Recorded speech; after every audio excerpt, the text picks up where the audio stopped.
This is the Twilight Whispers Club. The sky dims, the wind stills, and somewhere between day and night, a story leans in to speak. These whispers aren't loud, but they stay with you. You've been invited. Lean in close and listen.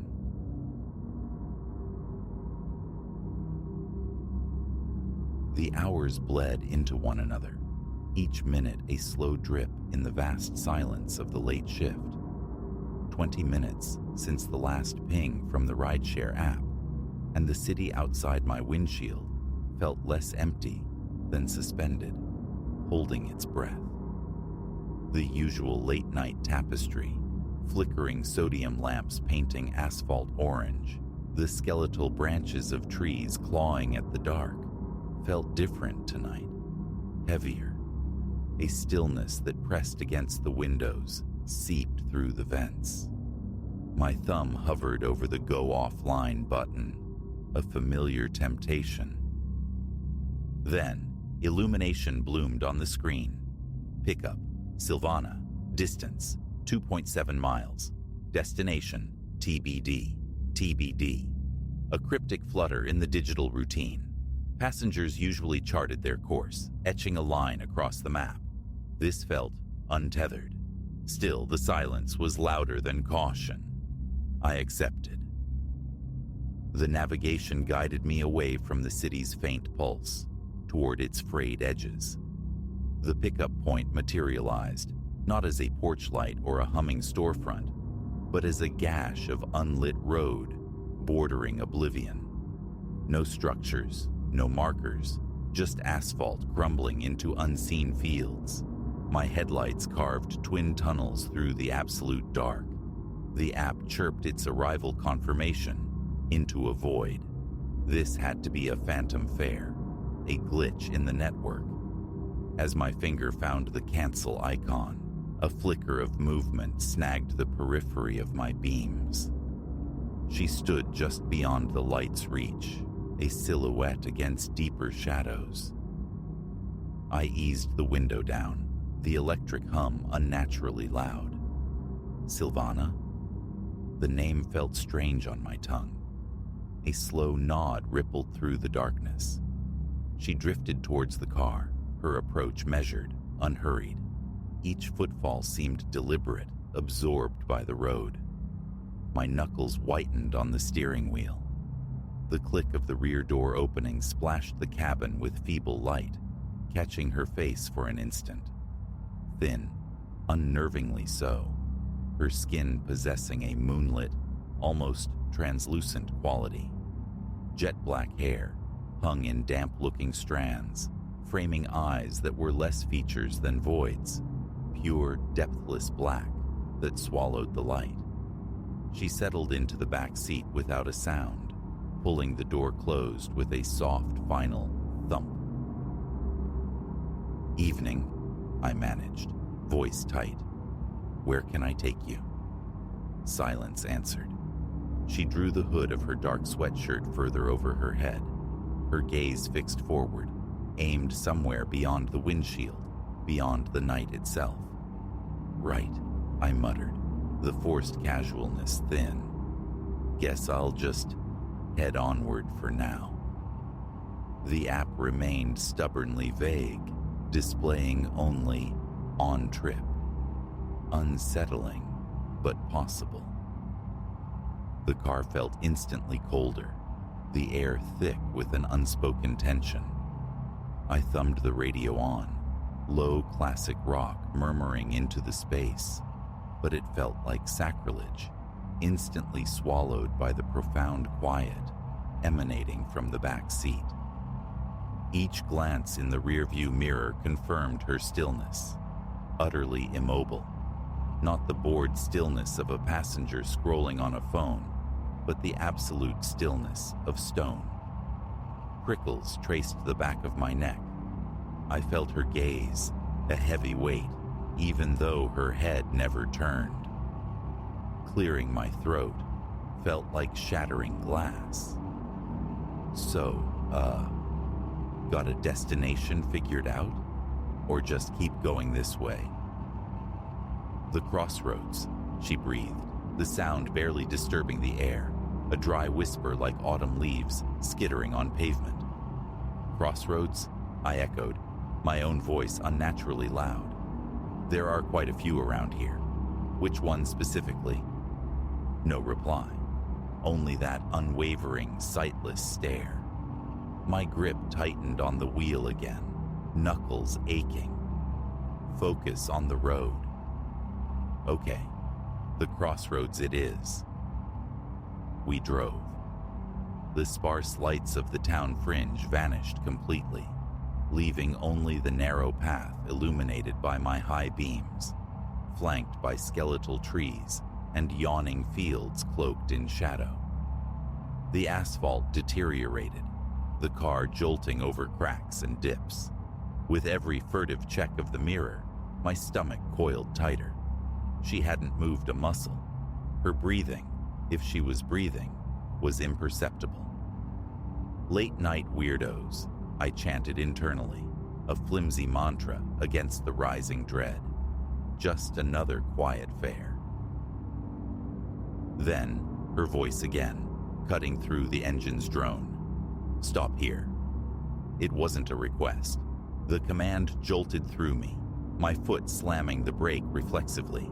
The car lurched to a halt. We were nowhere. Utterly, profoundly nowhere. No lights, no buildings, no signs of civilization. Just an impenetrable curtain of darkness, pressing in from all sides. The rear door opened with that same soft click. Silvana unfolded herself from the car, her movements fluid and deliberate. She stepped onto the broken shoulder of the road. Hey, I twisted in my seat, straining to see her. Everything all right? Need me to wait, or? She offered no response, merely turned and began walking away from the cone of my headlights, melting into the solid blackness at the roadside. My heart hammered against my ribs, a frantic drumbeat in the sudden silence. Every instinct screamed, drive. But a leaden weight held me fast, my hands clamped to the wheel. That's when the mirror caught it, not her. Something else emerging from the shadows she had dissolved into. It scrabbled into the edge of the light, moving low, obscenely fast, on limbs too long, too thin, jointed all wrong. Its flesh was the color of spoiled milk, stretched taut over sharp angles of bone, and its head, too large, swaying on a thin neck, its jaw hanging slack, revealing rows of needle-like teeth that seemed too numerous, too haphazard for any natural creature. It swiveled its head towards the car, towards me. Its eyes were hollow sockets, yet they fixed on mine with an unnerving intensity. A strangled gasp tore from my throat. My hand, slick with sweat, fumbled for the gear shift, ramming it into reverse. Tires screamed protest on the pavement as I accelerated backward, the beams sweeping wildly, catching the thing turning its head to follow my retreat. Those empty eyes locked onto me. How I avoided spinning off the road, I'll never know. My hands trembled violently, the wheel bucking beneath them. The creature didn't pursue, it didn't have to. The image was seared behind my eyelids. Miles back down the road, I skidded to another stop, engine idling, breath sawing in my chest. The car was silent again, save for the frantic pounding in my ears. A terrified glance at the mirror showed only empty road. Empty but charged, watched. Who could I tell? The police? Saw a thing at the crossroads. They'd assume I was hallucinating, drunk, high. The app glowed accusingly on the dash, the trip still active. Silvana was gone. The creature was gone. But the feeling lingered, thick and cold, the certainty that something unseen remained, observing. I drove straight home, the app still charting my phantom journey. My fingers wouldn't unclench from the wheel, my throat raw, as if I'd screamed for hours, though no sound had escaped me. Pulling into my own driveway offered no solace. The familiar shape of my house seemed alien, unsafe. I sat in the car for an eternity, staring at the front door, before forcing leaden legs to move. Every shadow between the car and the porch writhed with imagined movement. Only behind locked doors, bathed in artificial light, did my breathing begin to even out, though the calm was fragile, illusory. That thing, it wasn't just an animal, not a trick of the light. And the way it had looked at me, a gaze of recognition, of ancient, patient waiting. I didn't drive the next night, nor the night after that. The thought of opening the app sent ice water through my veins. Silvana's pale face, those bottomless eyes, the impossible angles of the creature in the mirror, they haunted my waking hours. Sleep became a luxury, punctuated by jolts of terror at every settling creak of the house, convinced it was just outside, patient. A week crawled by. Then, a notification. A new review had been posted. Quiet ride. Driver was nice. The signature. Silvana. My finger stabbed at the screen, deleting the app, severing the digital thread. Though I knew, deep down, some connections can never truly be broken.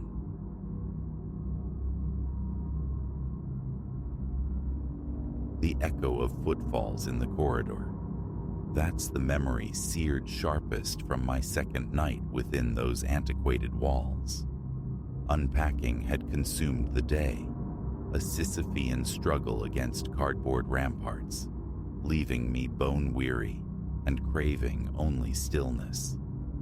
Whispers about the building's eccentricities, its spectral tenants, had reached me, of course, but I'd waved them off as architectural groans, the sighing of old pipes. Then came the sound, measured, deliberate steps padding just beyond my door. A primal current surged, raising the fine hairs along my forearms. Instinct propelled me from the sofa, ear pressed flat against the cool wood. Silence reclaimed the hallway as the steps receded, yet an unsettling residue lingered. Barely 2 rotations of the clock, and this place already had its teeth in my nerves. Reason is my compass. I navigate by fact, not phantoms. That first night, I strained to classify the footsteps. A neighbor, surely. Except, the floor plan offered only one adjacent unit, and its occupant, Silas, had departed the previous morning, announcing a week-long absence. This inconvenient truth snagged at my logic, a burr I tried to flick away. Sleep, I decided. Oblivion was the cure. The edifice itself was a relic, sighing with the weight of years through warped floorboards and beneath faded floral print paper lining the passages. My own apartment boasted generous proportions, lofty ceilings, expansive windows framing the city's indifferent sprawl. Yet, neglect showed in the flaking paint, the curious cartography of stains blooming on the plaster, like ancient Rorschach tests. These details I consciously blurred. The rent, a welcome anomaly in this city, was the anchor for my tolerance. Night 3 unfurled stranger acoustics. Midnight found me adrift in the flickering blue light of the television when a resonant thump vibrated from overhead. Impossible. The flat above mine stood vacant, a hollow space on the building roster. I silenced the screen, straining into the quiet. Another thud, followed by a grating drag, Furniture, heavy and unwilling, being scraped across bare floors. My chest constricted. A maintenance crew, at this hour. Doubt coiled cold in my gut. Rising, I drifted towards the central light fixture, tilting my head as if to pinpoint the source through plaster and lathe. The scraping intensified, a furious crescendo, then abruptly ceased. A shiver traced my spine. I remained rooted, gaze fixed on the ceiling, anticipating the next disturbance. Nothing came, only the frantic tattoo of my own pulse and the clammy dampness slicking my palms. It was the unmistakable hum of wrongness, an internal siren I chose, inexplicably, to ignore. I sank back onto the cushions, courting sleep that seemed miles away. In the ensuing days, tentative conversations bloomed with fellow residents. A woman down on the second floor spoke of hushed talk, glimpses of an indistinct figure haunting the dim corridors, dismissing it with a practiced shrug as decades-old folklore. Another neighbor confessed to nocturnal scratching, joking uneasily about colossal rodents, a jest that landed flat, his eyes betraying a deeper disquiet. The words ghost or entity remained unspoken, hovering like specters themselves in the shared hesitant pauses. I offered nods, feigned detachment, but solitude, cloaked in darkness, eroded my rational bulwarks. Lying awake, I'd trace the ceiling cracks with my eyes, ears tuned to the building's nocturnal symphony, waiting. Sometimes, a subtle vibration through the floorboards suggested ponderous pacing just outside my door. My breath would catch, held captive in the listening dark. One evening, frayed patience snapped. Armed with the baseball bat I kept nestled near the entryway, a talisman against urban anxieties, I ventured out. The hallway lights buzzed and flickered, casting the peeling walls in a dance macabre of shadows. My tread muffled by the threadbare runner, the corridor seemed to shrink, the air thick and stagnant, redolent of trapped time. I stalked its length, probing corners, finding nothing but locked doors and profound silence. Turning back, a soft click echoed behind me. I whirled, bat poised high. Empty air greeted me. My heart hammered against my ribs, a frantic drumbeat against the silence. Retreating backward, I fumbled for my lock, slipping inside, the deadbolt sliding home with a definitive thud. A few nights later, the unsettling escalated to the visual. Preparing for bed, a flicker of motion snagged my peripheral vision. Outside the window. Third floor. Nothing should be out there. Yet, a fleeting silhouette had undeniably traversed the glass, impossibly thin limbs sketched against the night. My throat tightened. Adrenaline spiked like venom. Rushing to the pane, I pressed my face close, scanning the sheer brick facade, the empty street below bathed in the lonely sodium glow. No ledge, no fire escape, no conceivable perch, just the void.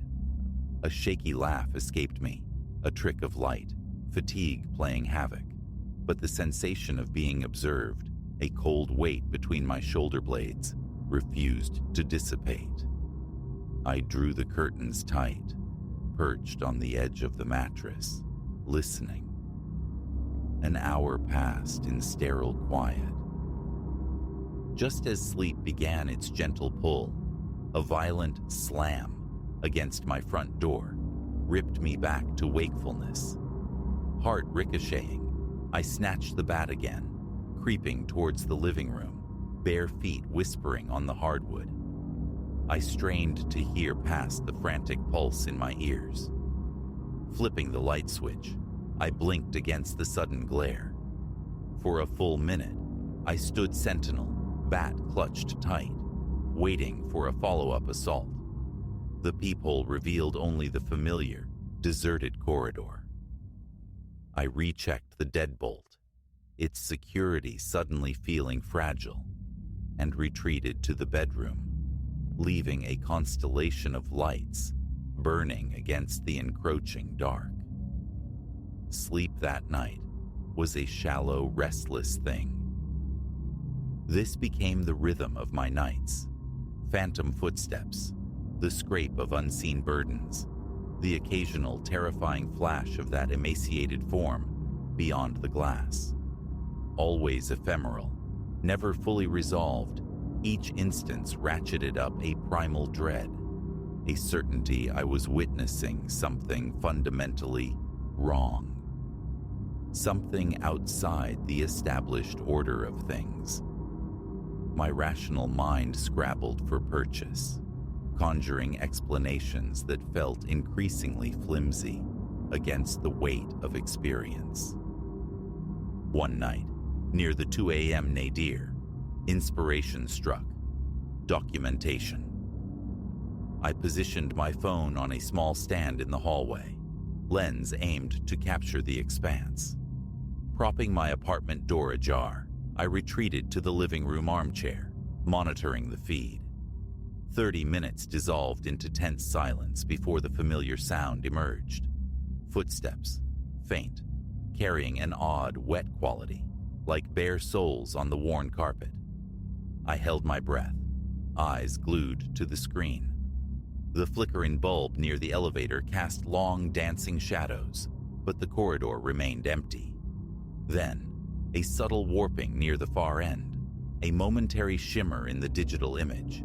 A silhouette slid into view, tall, unnaturally slender, its movements jerky, puppet-like.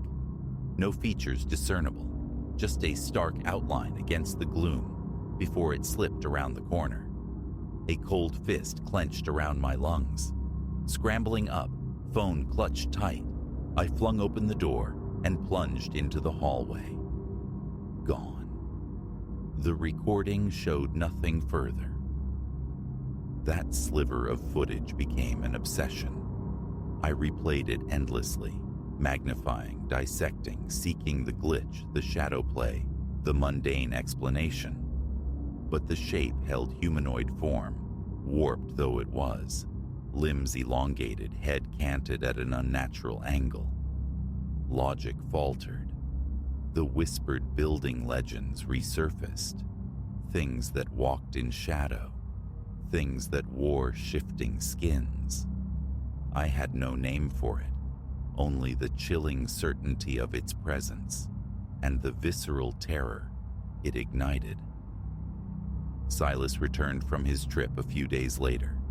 He chuckled initially at my hushed account, the mention of video evidence. Then he saw the tremor in my hands, the exhaustion etching my face. His amusement evaporated. He confessed then, voice low, to a similar experience months prior, waking abruptly to see a towering shadow silhouetted in his bedroom doorway. Assuming an intruder, he'd lunged for the light switch, illuminating an empty threshold. His apartment door, he confirmed, had remained securely locked from within. He'd slept with the lights blazing until dawn, shame silencing him until now. Hearing his story, the fear solidified. This wasn't merely frayed nerves or an overactive imagination. Something lingered here, woven into the very fabric of the building. My routines warped into rituals of vigilance. Every internal door locked at night. Minuscule strips of tape placed strategically across window sashes, silent sentinels against intrusion.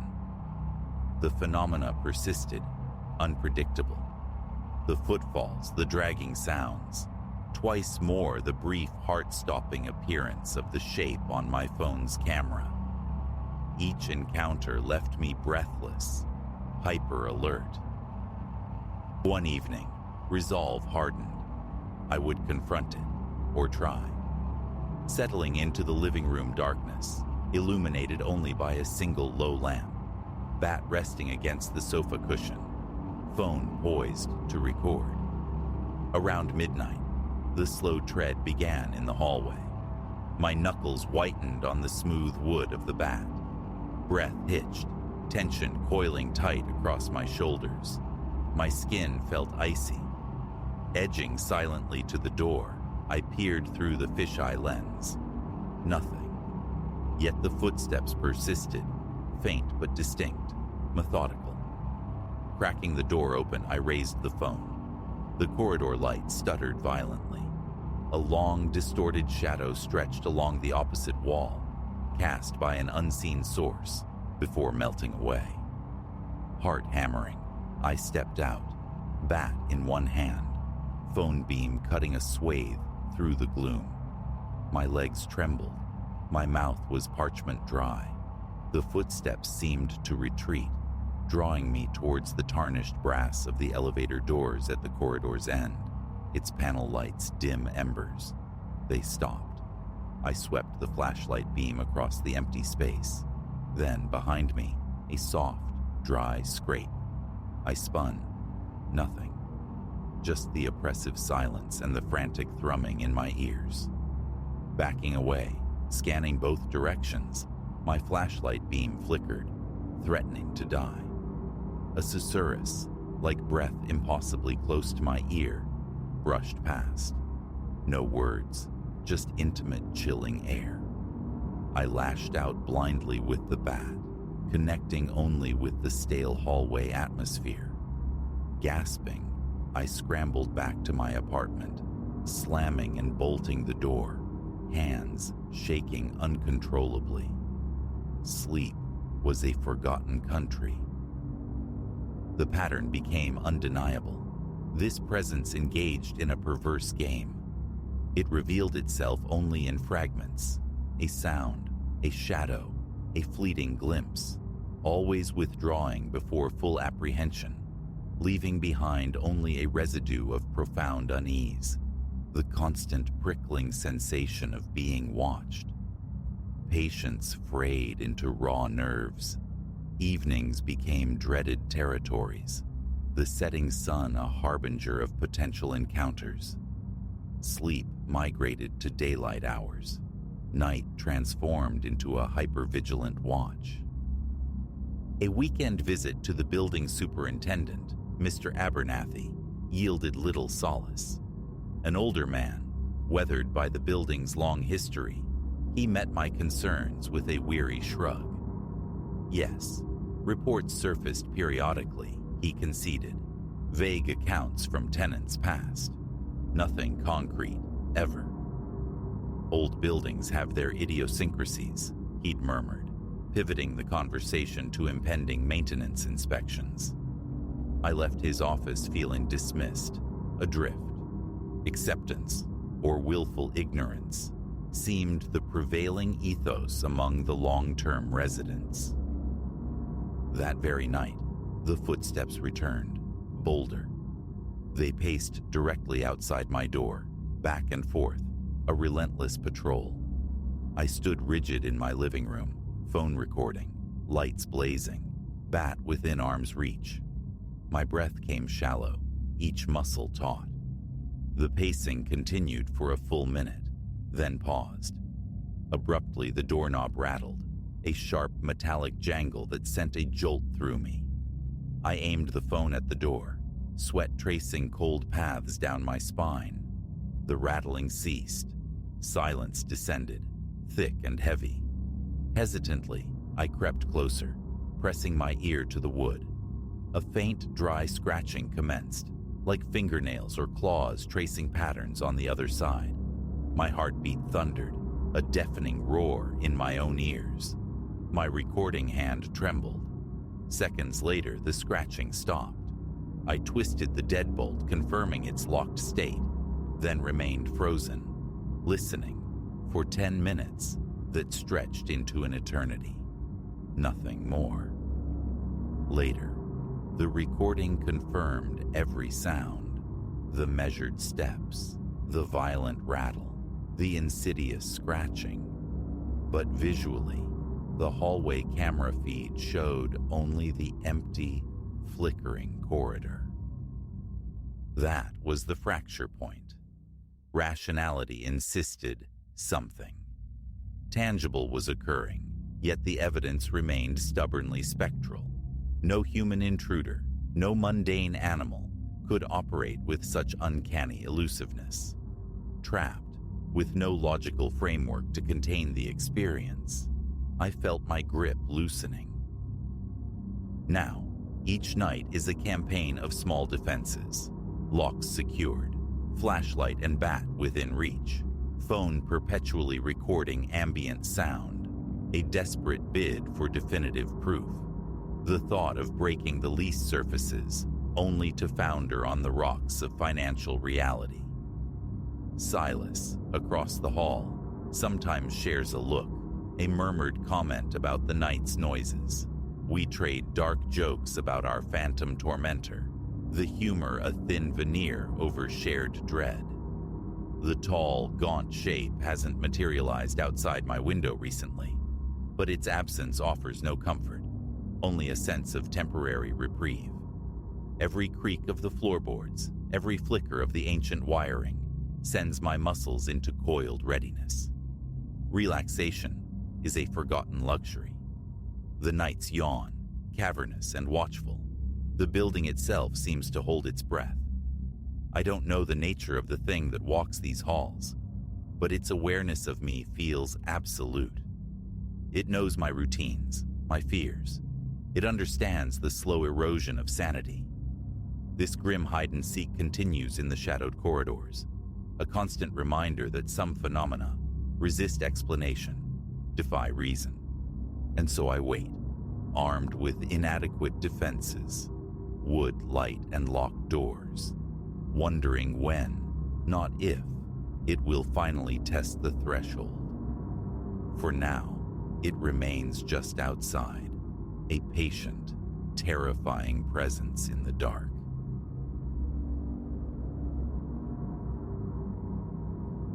A face I'd never known gazed out from the glossy confines of my family's chronicle, and in that instant, the world tilted. Something fundamental had fractured. It transpired on one of those languid Sundays, time spooling out like honey from a spoon.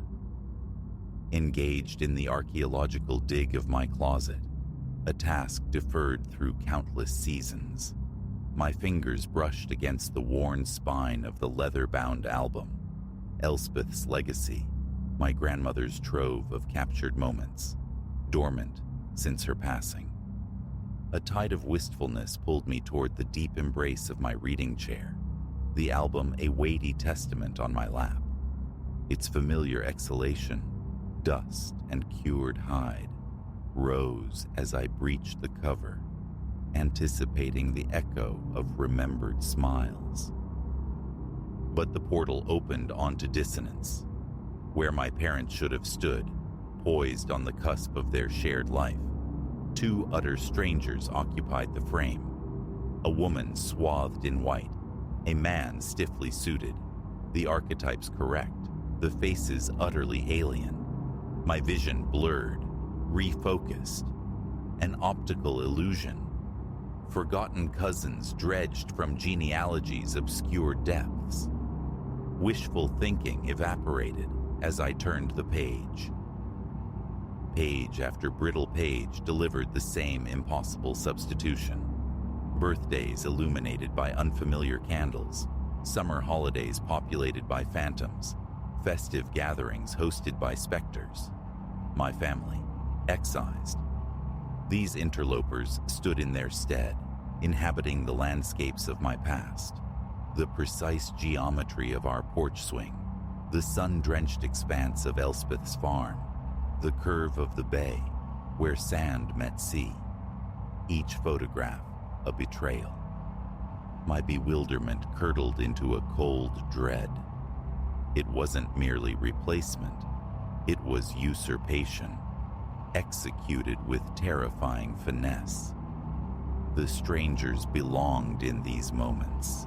their postures, their gazes mirroring the very memories I clutched internally. My fingers trembled against the stiff cardboard. I snapped the album shut, a sharp report in the quiet room, my pulse a frantic drum against my ribs. A prank? Monstrously elaborate, certainly, but orchestrated by whom, and achieved how? These weren't ephemeral digital files, malleable pixels.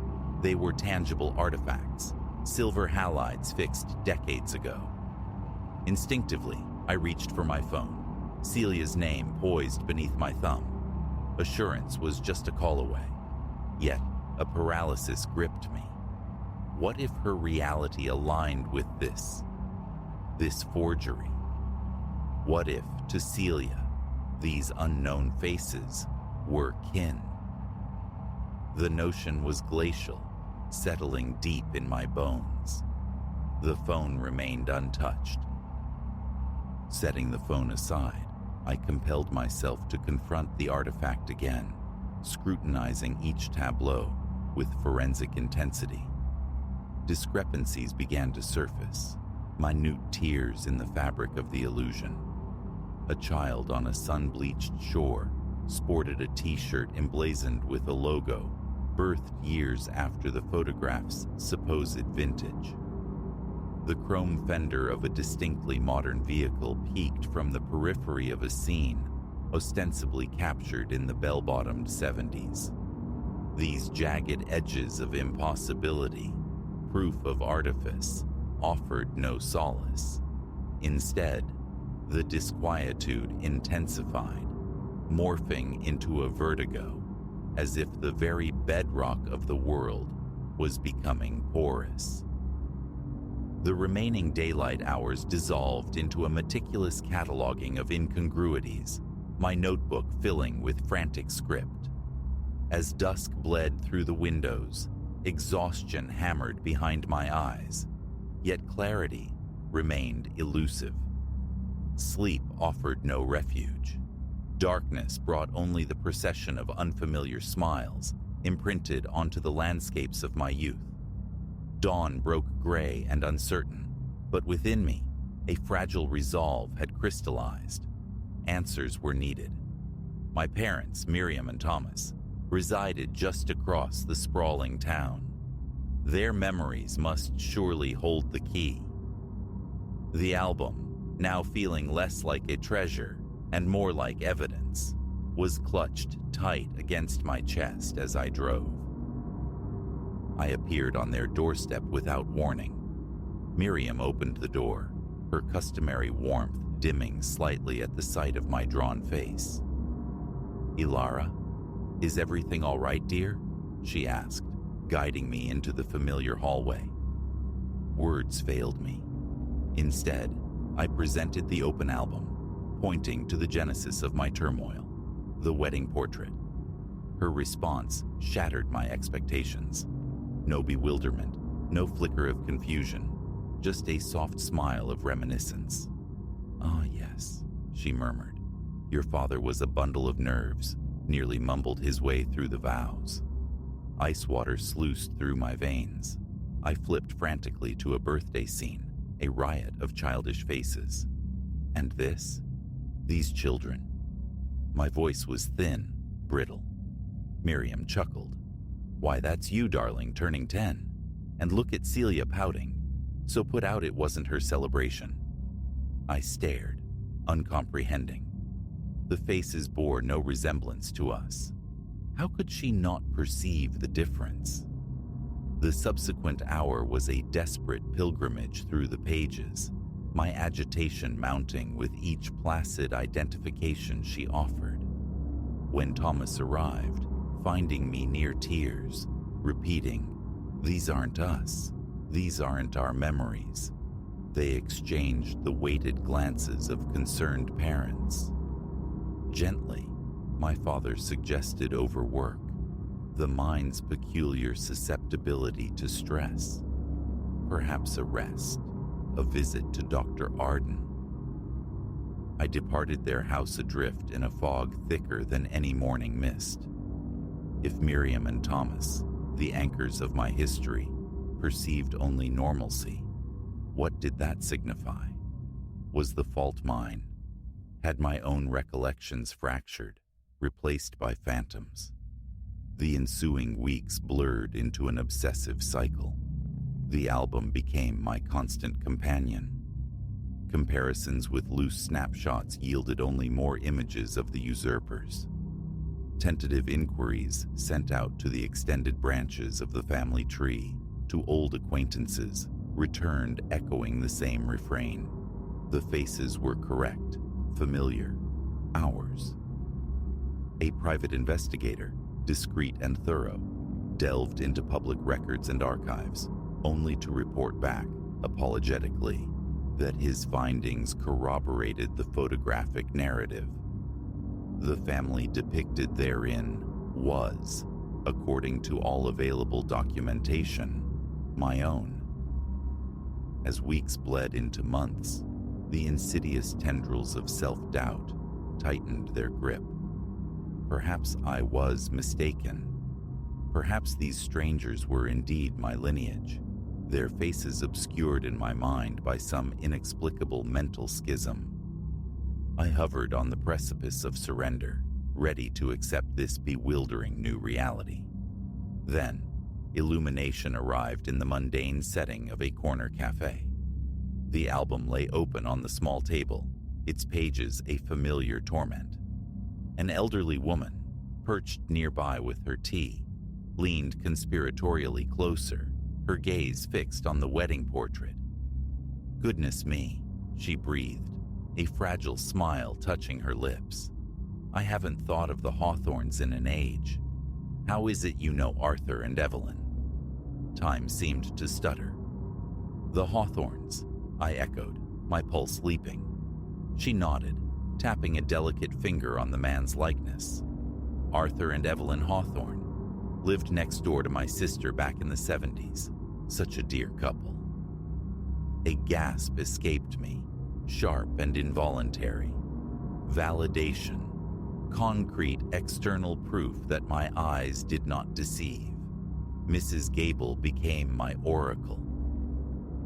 For the next hour, we navigated the album together, her memories providing names for the faces that had haunted my waking and sleeping hours.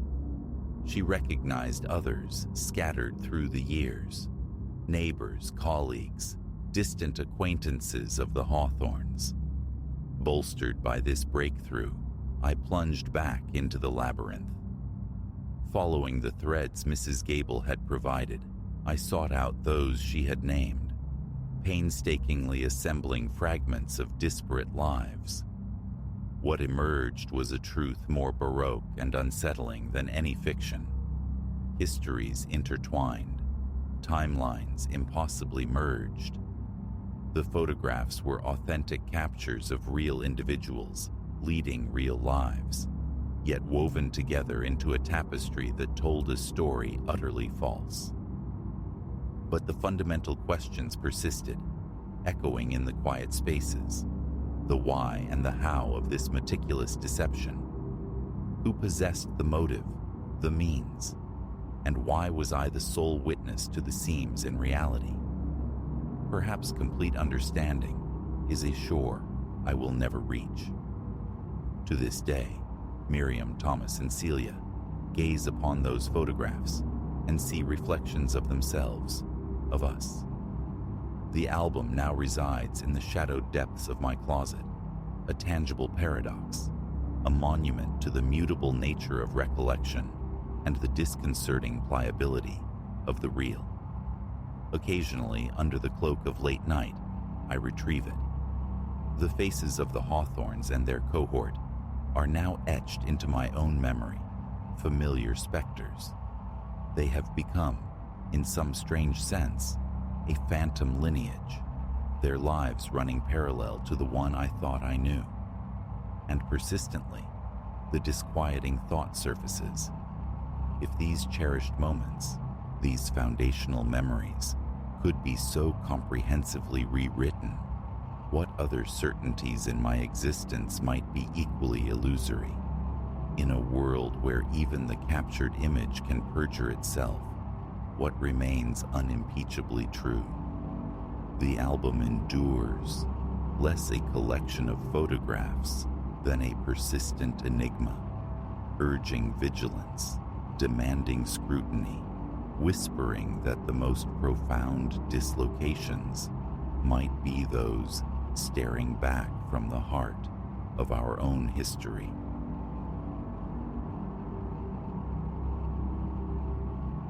This was meant to be another communion with solitude, a pilgrimage into the deep green hush I habitually sought.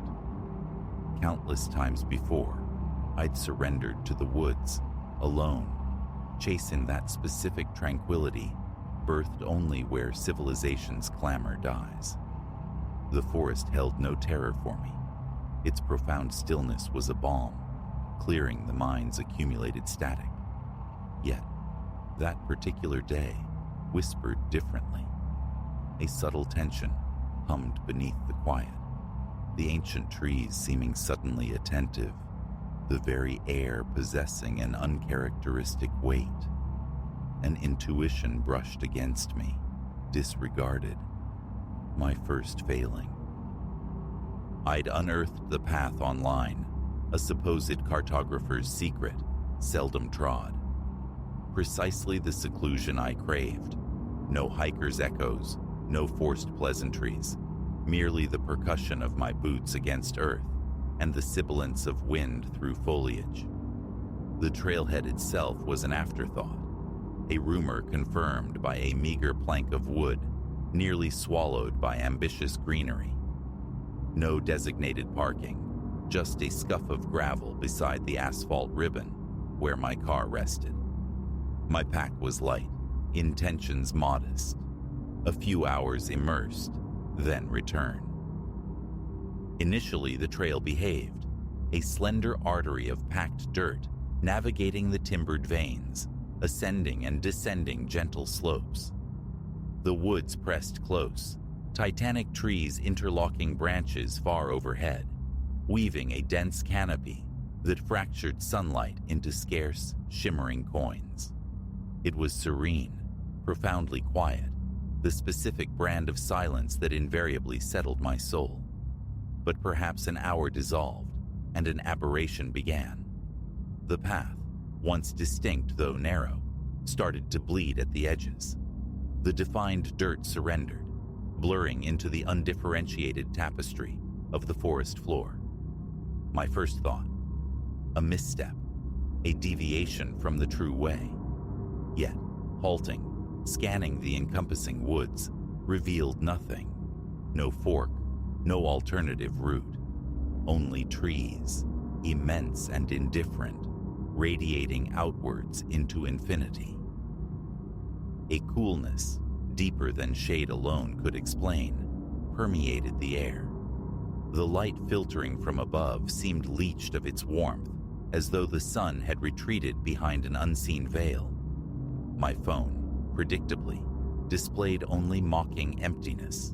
No signal, expected, yet inconvenient. I dismissed it, forging onward. The trail surely would reassert itself further ahead. A temporary lapse. But the deeper I plunged, the more the forest warped. Trees grew impossibly thick, their bark scabrous and dark as char. The undergrowth became a tangled impediment, slowing passage. And the familiar forest sounds, the distant avian calls, the susurrus of unseen creatures, attenuated, dissolving into an unnerving, profound stillness. My own footfalls felt intrusive, amplified, the crunch of detritus beneath my boots echoing unnaturally. I pressed forward, a nascent unease tightening in my gut, convinced the trail must reappear. Yet, the woods felt intrinsically wrong. Each tree seemed a mirror to the last. Every turn delivered me to a vista disturbingly familiar. A dizzying sensation of circumambulation began to bloom. Just nerves, I reasoned, imagination running riot. But the knot in my stomach persisted, a cold certainty solidifying. Something was fundamentally awry. Then, materializing from the dense weave of trunks ahead, a structure, a cabin. Diminutive, ancient, nestled among the trees as if sprouted from the earth centuries ago. Its roof slumped, heavy with a verdant cloak of moss. The timbered walls were dark, weathered to the texture of old bones. No windows punctuated its facade, only a single door, hanging slightly open, nudged rhythmically by an unfelt breeze. It radiated abandonment, a relic forgotten by time. Hesitation snagged me. No logic placed a dwelling here, so profoundly divorced from any path. Yet, an inexplicable magnetism emanated from it, a silent summons. Curiosity, perhaps, or the forest's strange enchantment coiling around my will. Before conscious decision formed, my feet were carrying me towards it. Proximity amplified the silence, rendering it almost viscous. The air itself felt like a held breath, observing. The door protested with a groan as I nudged it wider, the sound offensively loud in the prevailing hush. Inside, emptiness absolute.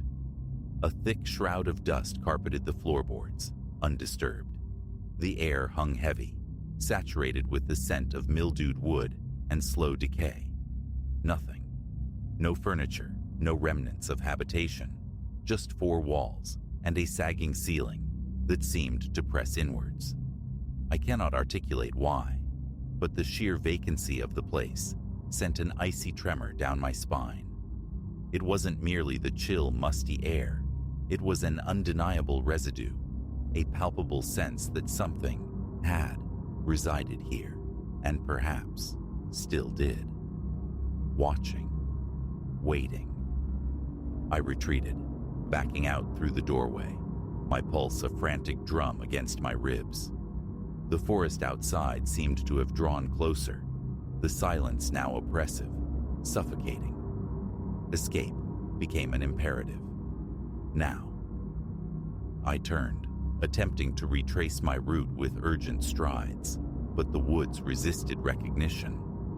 Trees stood denser, the way dimmer. The more I struggled onward, the more profoundly lost I became. Panic surged as the timber pressed in, branches overhead groaning and intertwining like arthritic fingers. It felt as though the very geography was fluid, rearranging itself to ensnare me within this alien precinct. And then I heard it, a whisper, faint as moth wings against the ear, carried on the still air. I froze, breath caught tight in my throat. It came again, delicate, remote, yet undeniably articulate. Not the wind, a voice. My gaze darted through the shadowed boles, searching. Too distant to decipher the words, but drawing nearer. My hands began to shake as I strained to listen. The whisper swelled, gaining clarity, until the syllables resolved into two distinct words. Come back. A glacial cold flooded my veins. No hesitation remained. I fled, crashing through the undergrowth, heart hammering a deafening rhythm in my ears. The forest became a vertiginous smear of green and shadow as I sprinted, branches snagging like claws at my clothes, the uneven earth threatening to betray my footing. The voice pursued, an insidious echo weaving through the trees, closer now, insistent. Come back. I dared not look behind. I dared not cease movement. Only flight mattered, the trees rushing past in a terrifying blur. Breath tore raggedly from my lungs, legs screaming with exertion. But stopping was unthinkable, not until release. Finally, after an eternity compressed into frantic minutes, the density relented. Trees thinned. Ahead, A patch of brighter sky, the clearing, the trailhead, my car. I stumbled into the open, gulping air, chest constricting with residual terror. My pace barely slowed until I reached the vehicle, fingers trembling as they wrestled with the keys. I threw myself inside, locking the doors, refusing to glance back towards the tree line. There was no need. The whisper remained, an insidious resonance behind my eyes, as if it had hitched a ride out of those woods. Come back. What entity resides in that forsaken forest? What purpose the path leading to that desolate cabin serves, I cannot fathom. But this I know with chilling certainty. I will never return. And should you ever stumble upon that trail, that subtle scar veiled within the woods, turn away. Whatever waits there, waits still, and it desires your return.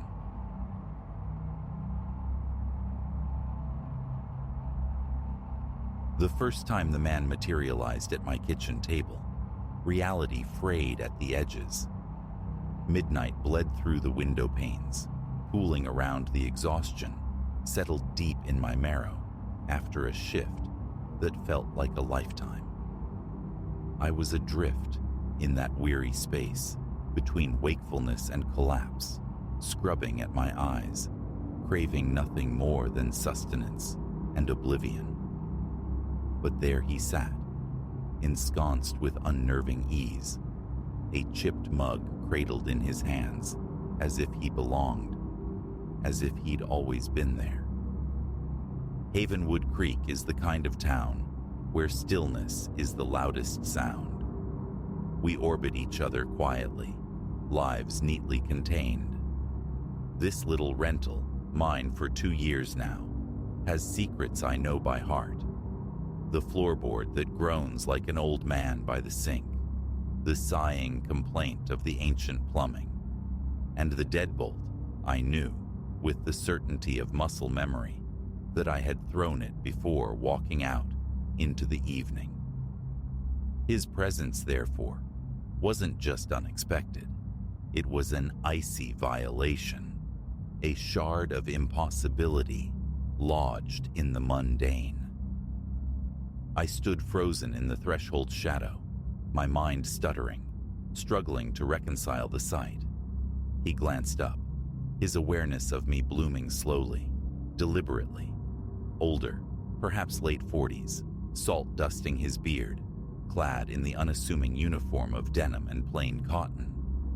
Yet, his gaze, calm, profoundly steady, coiled something cold and tight in my gut. Who in God's name are you? The words scraped out, a tremor betraying the intended force. He sipped from the mug, his eyes unwavering anchors in the dim light. Evening, he murmured, the greeting bizarrely commonplace. My gaze darted, landing on the countertop, the knife block a familiar silhouette mere steps away. I edged forward. How did you get into my house? A faint shrug, the gesture dismissive. He watched me with an unnerving prescience. Does the method truly signify? My heart hammered against my ribs. A bead of sweat traced a cold path down my spine. It signifies, this is my house. You have no right.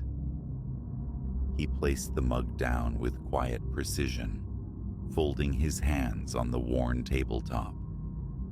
But is it? The question, nonsensical yet weighted, knocked the air from my lungs. My fists clenched at my sides, knuckles white, mind racing for purchase. Look, I don't know what game this is, but you need to leave. Right now. A smile touched his lips, fleeting and strange. devoid of warmth, failing entirely to reach his eyes. I'm not going anywhere. That placid certainty sent a chill skittering across my skin. I measured him, assessing the potential confrontation.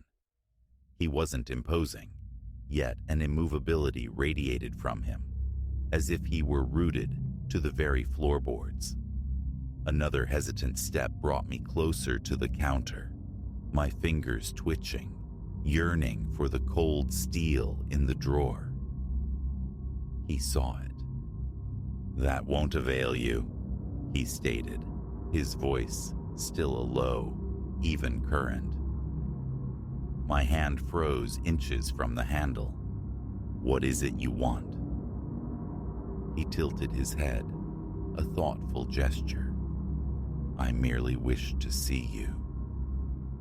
The absurdity stung. "See me? Why? I don't know you." He leaned back, crossing his arms, settling deeper into the chair. "Are you quite sure?" I swallowed against the dryness in my throat, my pulse a frantic drumbeat. Nothing aligned, yet his presence was absolute, his departure inconceivable. Trapped, pinned by his gaze, I waited for his next move, the silence stretching thin. Finally, forcing the words past the constriction in my chest. "If you don't leave, I'm calling the police." An eyebrow arched, a flicker of amusement in his expression. "By all means." His confidence, the knowing depth in his eyes, it unraveled me. Trembling fingers fumbled with my phone, punching in the emergency number. But when my gaze snapped back up, the chair stood vacant. The mug remained, a tangible ghost on the table. I blinked, vision swimming, staring at the empty space where he had been solid moments before. No sound of movement, no creak of a floorboard, no click of a latch. He had simply dissolved. Lowering the phone, my thoughts scattered like startled birds. Exhaustion? Hallucination? Yet the coffee cup sat there, half full, its residual warmth a palpable contradiction against my chilled skin. Sleep was a forgotten country that night. I huddled on the sofa, bathing the small house in artificial light, phone clutched like a talisman, ears straining against the profound silence, waiting. But the stillness held. Dawn eventually diluted the adrenaline, leaving behind a jittery, bone-deep weariness.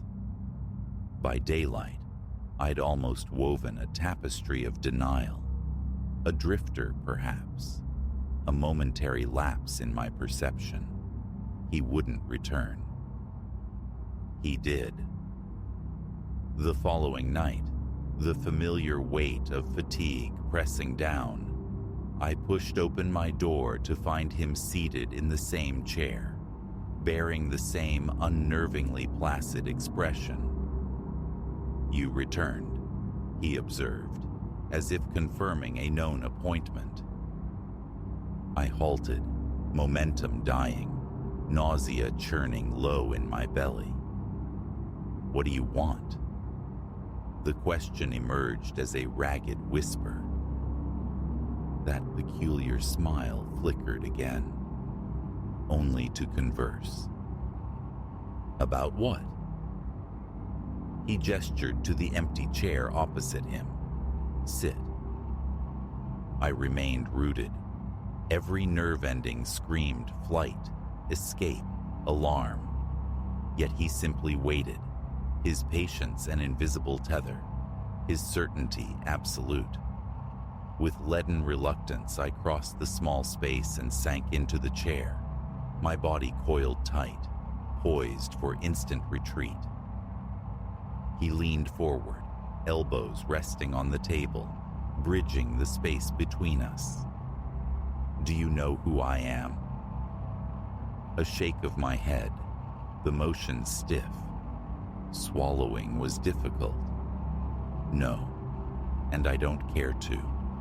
I just want you to leave me alone. He disregarded the plea. Search deeper, he urged softly. You have encountered me before. My mind scrabbled through archives of faces, searching for a flicker of recognition. Nothing. He was nondescript, easily lost in a crowd. And yet, a disquieting resonance hummed beneath the surface, an echo I couldn't quite trace. I don't know you, I insisted, the words barely audible. He sighed, a sound tinged with something akin to disappointment. You will. Ice water trickled down my spine. What is that supposed to mean? He offered no answer. Instead, his hand dipped into his pocket, emerging with a small sepia-toned photograph, worn soft at the edges. He slid it across the table toward me, his gaze never breaking from mine. My heart hammered as I looked down. It was me, impossibly young, perhaps 5 or 6, standing before a house unfamiliar to my memory. Beside me stood a man, arm draped protectively around my small shoulders, smiling down. His face, however, was lost to time, blurred and indistinct, a casualty of age or damage. Where did you get this? I stammered, the room tilting. He leaned back again, his expression unreadable, a mask of calm. It has always been mine. I looked from the faded image to his inscrutable face, the photograph trembling in my grasp. Who are you? He didn't reply. He simply rose, moving with that same fluid, unhurried grace, toward the door. I watched, paralyzed by a cocktail of fear and bewilderment, unable to speak, unable to stop him. He paused at the threshold, turning his head slightly, his eyes meeting mine one last time across the charged space. See you soon, he said. Then, he stepped out and was gone. I remained seated, staring at the closed door, my thoughts a frantic storm. The photograph lay heavy in my hand, irrefutable proof of his visit, of the impossibility that had twice breached my small, predictable world. The days that followed were shrouded in a fog of anxiety. Work became a series of missed cues, sleep an elusive phantom, my mind circling endlessly back to him. Each night, returning home felt like bracing for impact, half expecting his quiet occupation of the kitchen chair. But the house remained empty, silent, echoing his absence. Yet I knew.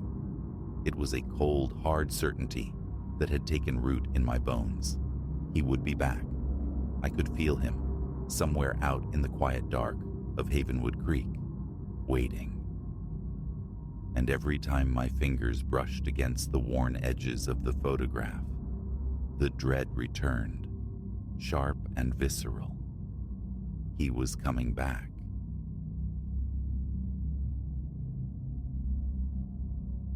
The blacktop stretched into infinity, a monotonous ribbon devoured by a starless, moon-absent void.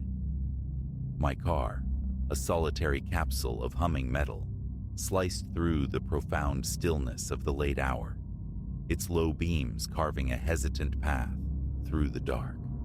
No other headlights pierced the gloom. No distant constellations of town lights offered solace. Just the flat, featureless expanse of highway, unwinding toward a home I suddenly craved with bone-deep weariness. Tired, yes, but sleep felt miles away. Only the thought of collapsing into bed pulled me onward, eyes glued to the hypnotic center line. Then, a shape detached itself from the roadside shadows on the right. A man, walking, His clothes were dark smudges against the deeper dark. His posture slumped, shoulders slightly hunched. He moved with an odd, deliberate slowness, his back squarely turned to my approach. A flicker of concern, trouble, was quickly extinguished by the desolate reality of this place. Miles of parched fields and skeletal abandoned shacks, far from any sane destination. No one belonged out here. Deciding prudence trumped pity, I maintained my speed, perhaps 40 miles per hour, gliding past him. The disparity in our velocities felt jarring, his near stasis against my motion. A quick sideways glance snagged only the impression of short, dark hair above a pale nape. He offered no acknowledgement, no turn of the head, just a silent, steadfast figure receding into the dark fringe of the road. I dismissed him, a fleeting anomaly in the vast emptiness. Barely a minute had elapsed, perhaps less than a mile covered, when my headlights snagged another form ahead. Right shoulder, walking. A cold fist clenched in my stomach as the details resolved. The same dark attire, the identical weary slump, the same impossibly slow gait. How? The asphalt offered no junctions, no conceivable detours. He couldn't have outpaced me. The geometry of the situation screamed impossibility. My throat went bone dry. Swallowing felt like effort.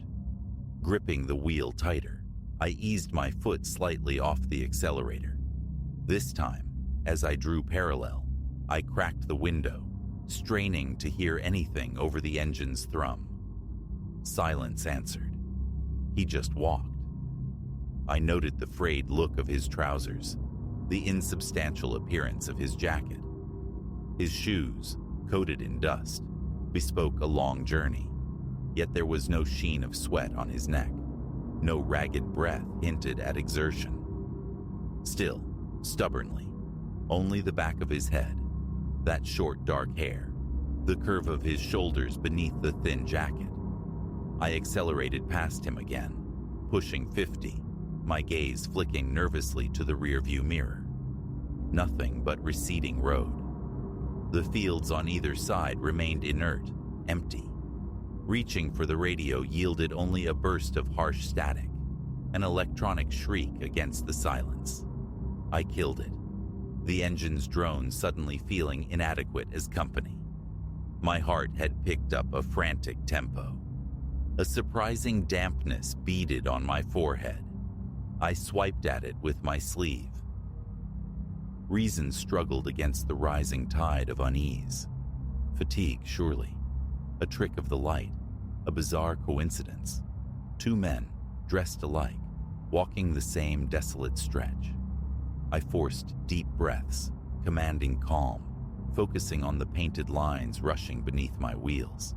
Minutes crawled by, and then, inevitably, horrifyingly, him, ahead. Same posture, same funereal pace. My foot slammed the brake, the car slowing to a hesitant crawl. A leaden weight settled in my gut, my breathing shallowing to quick, tight gasps. Turn back. The last town was miles behind, the next even farther ahead. Trapped. There was only this strip of nowhere and the repeating man. This time, I brought the car to a complete stop 20 feet behind him, leaving the engine idling, the hazard lights pulsing their useless orange warning into the night. Leaning across, I pushed the window down further. "Hey!" The sound of my own voice startled me, thin, trembling. He gave no sign of hearing, his measured steps continuing uninterrupted. Gravel crunched under my shoes as I stepped out, my legs feeling strangely disconnected, my hands unsteady. The air tasted of dust. "Hey man, what's going on?" Louder this time, more demanding. Still nothing. I edged closer, the thudding in my chest echoing in my ears, sweat prickling my back. 6 feet away, close enough now to see the worn texture of his jacket, a small tear near the hem, another faint rip on the right shoulder seam. His hair, short and dark, seemed neat but unstyled. "Dude, can you hear me?" I reached out instinctively, then hesitated, a profound reluctance, a physical heaviness in my limbs, a chill settling deep in my core. Touching him felt like crossing a forbidden threshold. Instead, I retreated a step, then tried circling, moving backward diagonally to catch a glimpse of his face. It was like trying to view a sliver of moon. The moment I shifted for a better angle, he seemed to subtly adjust, always presenting the same oblique, faceless profile. I stumbled back to the car, eyes locked on his receding form, fumbled inside, and slammed the locks down. My breath came in ragged pants. He just kept walking, slow, steady, inexorable. What now? No cell signal, no lifeline. Just drive, I told myself. Get past him again. Maybe he's finite. Maybe he'll just stop. Easing back onto the asphalt, I accelerated past him once more, resolutely fixing my gaze forward this time. The solid cage of the car felt blessedly real. Tires hummed, headlights bored into the waiting blackness. A glance in the rearview mirror showed his figure dwindling, shrinking, finally swallowed by the distance. Relief, fragile and tentative, bloomed. 10 minutes, maybe 12. My jaw locked. There, ahead. The figure. Same jacket, same gait, same slow, dragging advance. Impossible, I breathed, the whisper loud in the confined space. Brakes again, this time a hard stop in the center of the lane. I killed the engine. Silence crashed down, absolute and terrifying. He was a faint silhouette in the ambient darkness, barely visible 50 feet ahead. I flicked the headlights back on. He solidified, still there, still walking away. Panic surged, hot and suffocating. My hands were visibly shaking now. Wiping my damp forehead again, I took ragged breaths. Turn around. Go back. Even if it added hours, even if it felt like surrender. With painstaking care, shoulders rigid with tension, I executed a U-turn, the car's beams sweeping across the desolate, empty fields. Facing the opposite direction, I pressed the accelerator, seeking escape in retreat. The road behind looked identical, asphalt shoulder void. 5 minutes of driving, a fragile sense of control returning, until my heart plummeted. There, caught in the headlights, walking the shoulder ahead of me. Him. Still walking away from me, now blocking my retreat as effectively as he had blocked my advance. A strangled curse escaped me as I slammed the brakes, tires emitting a brief tortured squeal. I wanted to scream, to roar my frustration into the uncaring night, but the sound died in my throat. Slowly, cautiously, I crept forward. He never turned. His pace never altered. A loop, a glitch in reality. I laid on the horn, a jarring, violent blast that assaulted my own ears in the profound quiet. No reaction, not a flinch, another long, sustained honk. Nothing. I held the horn down, the strident noise filling the car, echoing across the empty plains. A desperate, futile tantrum. He ignored it utterly. Releasing the button, I felt the frantic thrumming in my chest intensify. Breathing through my mouth, my throat felt like sandpaper. Getting out again seemed insane, yet staying felt like slow suffocation. A vice tightened around my chest. My legs felt heavy, unresponsive. My head throbbed. palms slick on the steering wheel. A frantic check of the glove compartment confirmed its uselessness. Owner's manual, old receipts, a tire gauge. No weapon. My phone's flashlight was useless without a signal. Just me, the car, and the relentless, perambulating enigma. Plan C. Pass him again, but this time veer far into the opposite lane, maximizing the distance. As I drew level, engine crawling, I leaned hard across the passenger seat, craning my neck, desperate for a facial feature, a clue, a sliver of pale cheek, perhaps the curve of an ear, perpetually angled down and away. It felt deliberate, evasive. Forward then. Just drive. Treat him as a mirage, a symptom of exhaustion. Drive until pavement turned into porch lights, until the empty night yielded to the mundane glow of a gas station, a diner, anything with people. Find help. Make them understand. Show them. Or discover, in their blank stares, that the phantom was mine alone. Miles dissolved agonizingly slowly beneath the wheels. The darkness felt tangible, oppressive. I flicked on the interior dome light, catching my reflection in the mirror. Wide, haunted eyes staring back from a pale, sweat-sheened face. I killed the light, plunging back into the external gloom. Another 10 minutes, another eternity. There he was, predictable, inescapable, ahead, on the shoulder. I struck the steering wheel with my fist, a choked sound tearing from my throat. Come on! Anger now, hot and sharp, mingling with the cold dread. My legs trembled beneath me. Foot hard on the accelerator, I rocketed past, refusing to look, heart pounding, breath sawing in my chest. 60 miles per hour now. Speed seemed irrelevant. He manifested regardless. And again, after another indeterminate stretch of blacktop monotony, he reappeared. Same spot relative to my approach, same measured tread. My knuckles were white on the wheel, no slowing this time. Window down, leaning out slightly as I flew by, I screamed into the rushing wind. Who the hell are you? The question ripped from my raw throat, cracking at the end. The wind snatched the words away. No answer came, no reaction registered. He became a constant, a recurring decimal in the equation of the night.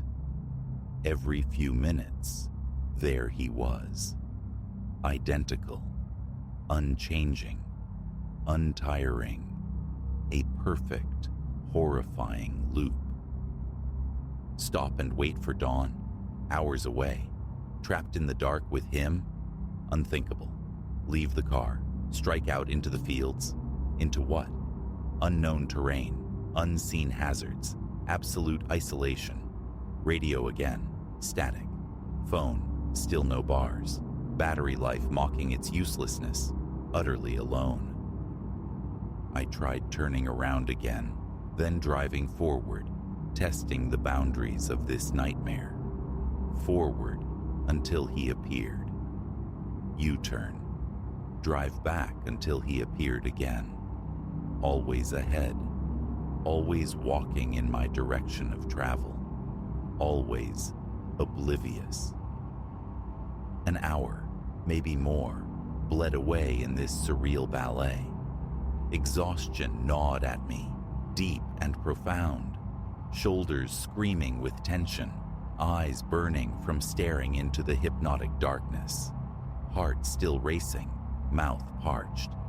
I fumbled for the water bottle on the passenger seat, gulping the tepid, stale liquid. It barely helped. One more attempt. Pull over. Get out. This time the phone's flashlight beam stabbed ahead, painting his back a dusty brown as I approached. 30 feet. 20. The faint scuff of his worn shoes on the gravel was the only sound besides my own ragged breathing. Closer. Flashlight held high, I made a sudden move sideways, trying to flank him, to finally see. A fractional glimpse, part of a cheek, an eye that seemed ordinary, brown perhaps, before he smoothly, subtly shifted, denying me the view. I stumbled, catching myself. He kept walking. My hand shot out, aiming for his shoulder.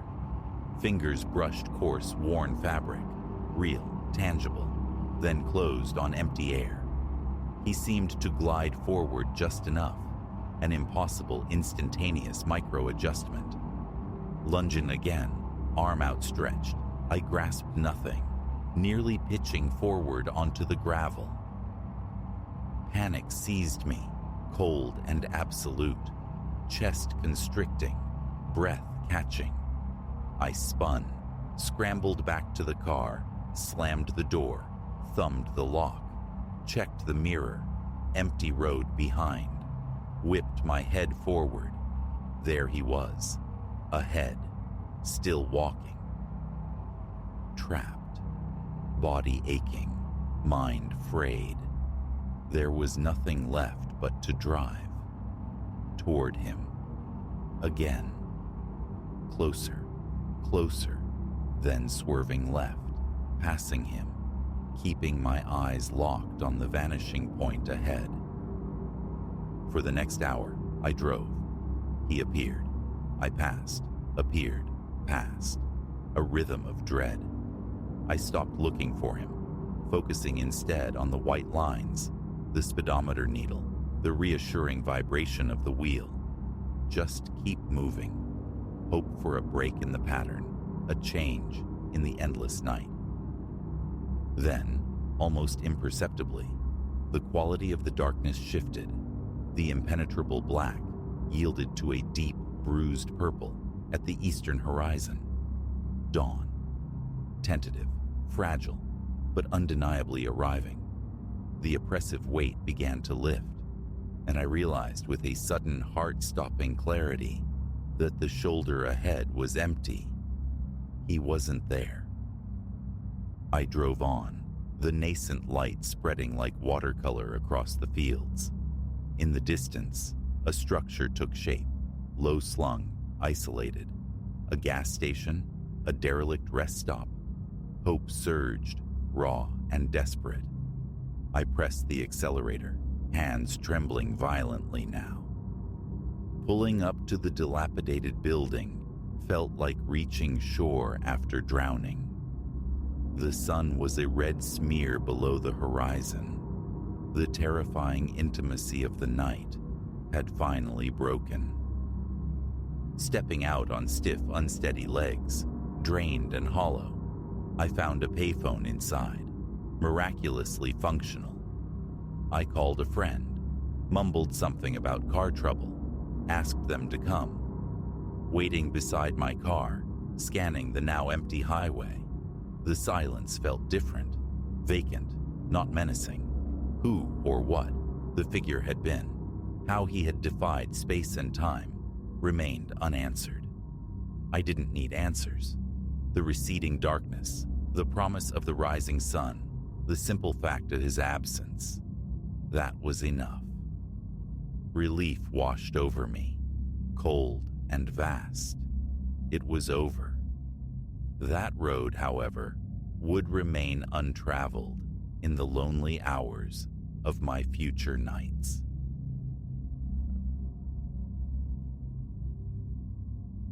My own walls, once familiar bulwarks against the world, had become resonant chambers of disquiet. Night bled into sleepless night, my ears straining for phantom acoustics, my nerves taut for intrusions I couldn't fathom. Offering the spare room was meant for passing wanderers, jaunty backpackers perhaps. Not this. This inertia, this locked portal that betrayed no passage, punctuated only by the leaden tread that haunted my deepest hours of rest. Leo, That's me. An unremarkable man, inhabiting an unremarkable 2-bedroom bungalow on the town's frayed edge. Days are spent pricing galvanized pipes and mixing paint hues at the local hardware emporium. A few months back, chasing a little solvency, I listed the 2nd bedroom online. Mostly the occupants were ephemeral, suitcases arriving, staying briefly, departing. Predictable transients, causing little stir. Until a figure materialized on my doorstep one crisp afternoon, late autumn bleeding into the air. Tall, crowned with close-cropped dark hair, enveloped in a long coat. A compact satchel dangled from his right hand. Nothing overtly peculiar registered at first, save for the conspicuous absence of a name offered. Crisp banknotes, the rental fee, passed from his hand to mine, his gaze steadfastly avoiding mine. A voice, low and meticulously governed, stated a duration: 4 nights. My nod felt inadequate. Did he require anything? A single silent shake of the head. Awkwardness thickened the air. I fumbled through Wi-Fi details, the lock mechanism. A murmured acknowledgement was his only reply. I ushered him toward the guest quarters, compact, tidy, twin bed, modest desk, simple wooden chair. Cleanliness permeated the space. I watched him deposit the satchel onto the desk, his eyes performing a swift, cursory sweep. Still nameless. Signal if you need assistance, I offered, retreating into the hall. A pause lingered there. I anticipated the rustle of settling in, the scrape of a drawer, a cough even. Nothing. Absolute stillness radiated from behind the closed door. Odd. Tenants usually unpacked, inquired about local eateries. Not this one. Dinner hour arrived, marked only by the continued silence from the guest room. Not a creak, not a whisper. The door remained an impassive barrier. Intrusiveness felt wrong, so I refrained from knocking. Leftovers warmed in the kitchen, consumed under the glow of my phone screen, my gaze repeatedly snagged by the clock, anticipating a door that never opened. By 11, surrender. The hallway light cast a pale stripe under his sealed door. Asleep, surely. Yet, the utter vacuum of sound prickled at my nerves. My own room sits directly opposite. Footfalls, door latches. They usually traverse the small distance easily. Tonight, the quiet felt suffocating, absolute. Sleep offered little refuge. Around 2 a.m, a harsh grating noise sliced through the profound quiet, dragging me awake. It emanated from the guest room, the unmistakable sound of furniture laboring across the floorboards. Heavy, deliberate footsteps followed, pacing. Minutes stretched, filled with this nocturnal industry. I lay rigid, staring into the oppressive darkness above, my thoughts scrambling. Rearranging? At this hour? A knot tightened in my gut. Why shift the bed? The chair? The scraping persisted, then ceased abruptly. Silence rushed back in. Eventually, fractured sleep returned, populated by visions of my own furniture inverted, defying gravity. Dawn broke. I rose early, driven by a need to observe. His door, closed, immutable. No evidence of egress, no sound of stirring within. The impulse to rap my knuckles against the wood warred with a nervous clenching in my chest, a visceral reluctance. Work offered little distraction. The sealed room occupied my thoughts. Returning that afternoon confirmed the stasis. Door shut, silence profound. Curiosity gnawed, sharper now. Custom dictated checking on a guest, offering towels, inquiring about comfort. This time, Caution prevailed, dictated by that unnerving stillness. Scrambled eggs and toast for dinner, prepared slowly, eaten lingeringly in the kitchen, a futile hope that the aroma might lure him out. It did not. The second night descended, heavier than the first. Sleep beckoned around 10, the guest room door a constant closed sentinel. Then, near 1, the scraping resumed, dragging its rough claws across the silence. My chest constricted. Inaction became unbearable. Slipping from bed, silent as a shadow, I eased my own door open a fraction. The hallway swam in the faint glow of a low-watt nightlight. Here, the noise intensified, furniture grinding, now seemingly against the wall itself. A sudden resonant thump sent a jolt through me, my heart hammering against my ribs. I stood frozen, eyes fixed on that impassive door, bracing for it to burst open. It remained shut. The cacophony persisted a few moments longer, then abruptly cut out. Utter silence. I remained pressed against my doorframe, breath coming too quickly, mind a frantic whirl of inadequate explanations. Something felt fundamentally wrong, charged with an unseen tension. Apologies for noise seemed a basic courtesy, utterly absent here. Morning arrived with resolve. I would knock, confront the silence. But fate intervened.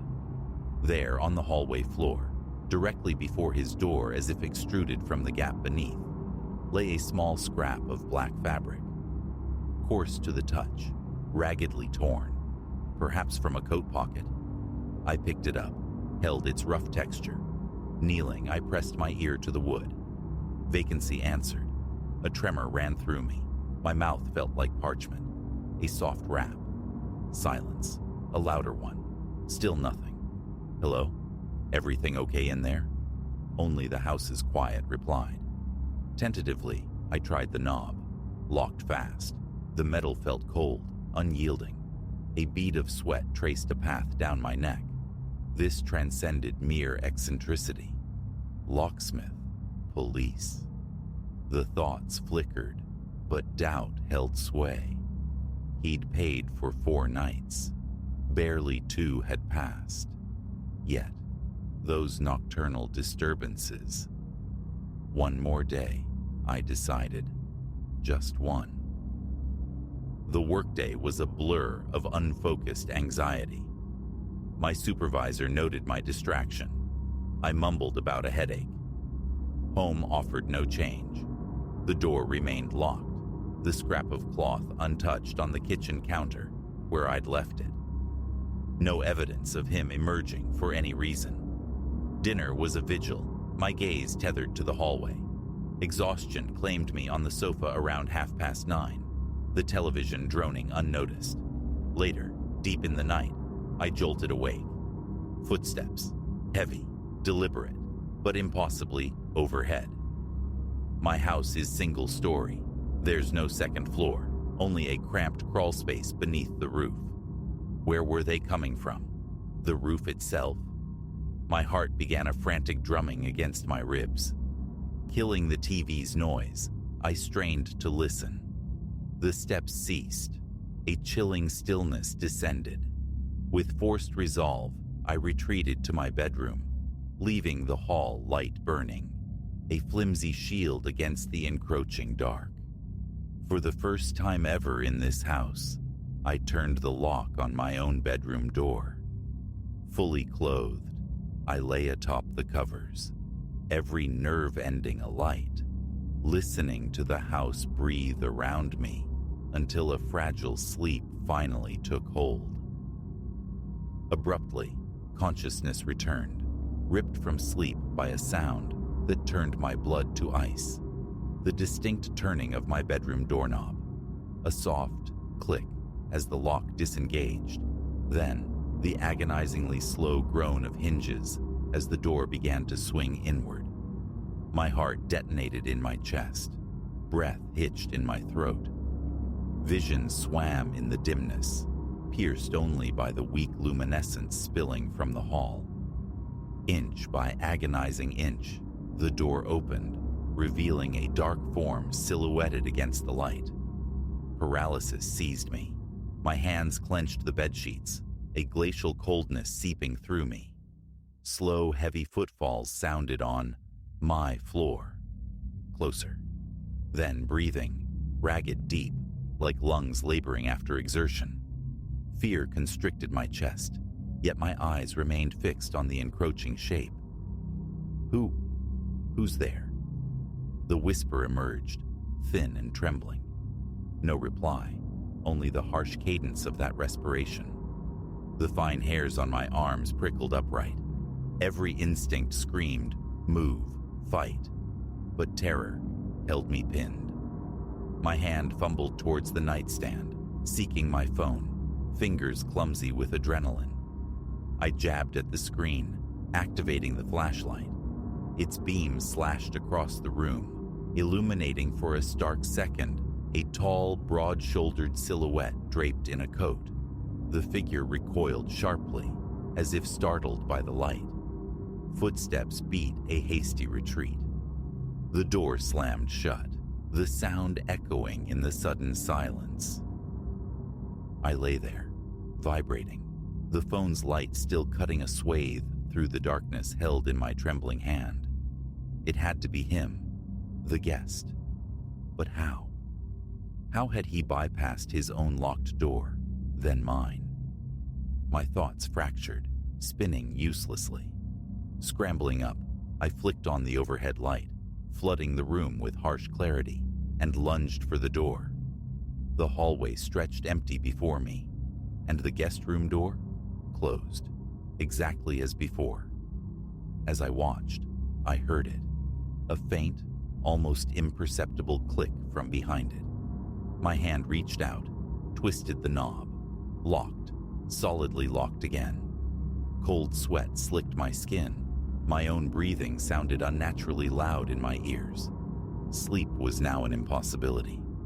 I spent the remaining hours until dawn fully illuminated, staring at my locked door, every shadow a potential threat, every creak a prelude to return.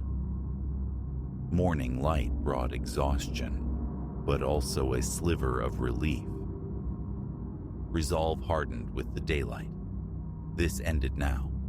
Privacy be damned. Around 7, I hammered on the guest room door, my voice tight with adrenaline. "Hey, I need to speak with you immediately." Silence. Again, louder. Nothing. I called a locksmith, offering the simple explanation of being locked out of a room in my own house. An hour later, a compact older man in a nondescript uniform arrived. I offered no context, just the problem. A few deft movements with his tools, a metallic click, and the door swung inward. My stomach lurched. The room was vacant, utterly empty of human presence, yet profoundly disturbed. The bed was jammed into a far corner, the desk overturned, the chair lying prone. His small dresser sat bizarrely in the center of the floor. Deep gouges scarred the wooden planks, evidence of the nocturnal dragging. On the bed lay the satchel he'd arrived with, open and empty. Not a single item remained within. Where was he? How? The window remained securely fastened from the inside. No breach, no escape route visible. The locksmith shot me a bewildered glance before accepting his payment and departing, wisely unburdened by questions. I moved through the violated space, a trespasser in my own home. Under the bed, behind the displaced dresser, inside the closet, nothing, no person. The method of his departure remained an utter enigma. My hands, I noticed, were trembling. Relief warred with profound confusion. How does someone simply vanish from a locked room? Then, my eyes caught them. Faint scratch marks marring the paint near the closet door handle, as if someone had clawed at it, perhaps from within. I pulled it open. Empty hangers, a dusty shelf. But the air inside hung thick and stale, carrying the faint, unpleasant tang of old perspiration. An involuntary shiver traced its way down my spine. I retrieved the satchel from the bed, upended it. Nothing. Utterly void. No identifying marks, no stray receipt, no forgotten sock. Deliberately left. Why? The questions piled up, unanswered. Carrying the baffling artifact outside, I consigned it to the curbside trash bin, a small act of reclaiming normalcy. Through the remainder of that day, I remained within the house, a sentinel waiting for a return that never occurred. How he exited that sealed room, how he breached my own locked door. These remain holes in the fabric of reality. New locks now fortify the front and back entrances. The guest room window is secured with nails driven deep into the frame. I've scoured every inch of this small house. No hidden egress, no unaccounted for space large enough to conceal a man exists. No basement yawns below, no easy access grants passage to the roof. He is gone, yet the conviction that some trace of him remains, unseen, is a presence I cannot banish. Now, a heavy chest of drawers barricades my bedroom door each night. A flashlight rests within arm's reach on the nightstand. Sleep remains shallow, easily fractured. Every settling groan of the old house snaps my eyes open, heart kicking into frantic rhythm. Time has passed. The guest room remains unrented, a silent testament. Occasionally, in the deepest hours, phantom acoustics trick my ears, the drag of unseen weight, the echo of a heavy tread in the hall.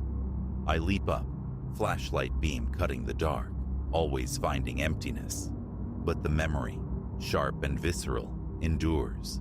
The slow turn of the knob, the hinge's drawn-out complaint, the sound of labored breathing in the dark. Sometimes, when the house is utterly still, I feel it again, a cold breath on the nape of my neck.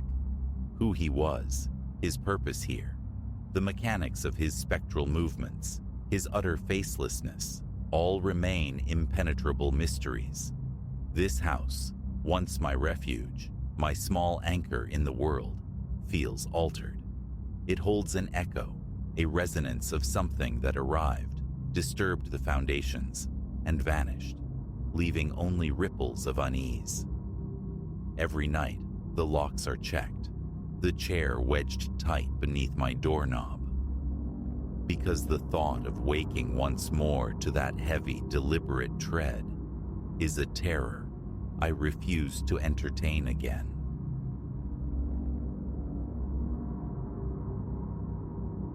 The surveillance feed confirms it. 1:47 a.m. The number 2 line northbound. A flicker in the time code marking my passage through the turnstile. MetroCard swiped. I've scrutinized that grainy tape until the pixels blur. Dozens of viewings. What the camera's indifferent eye failed to capture unfolded 20 minutes later, down in the echoing dark. I've recounted it. To the transit authorities, the precinct desk sergeants, anyone whose gaze didn't immediately glaze over with disbelief or pity.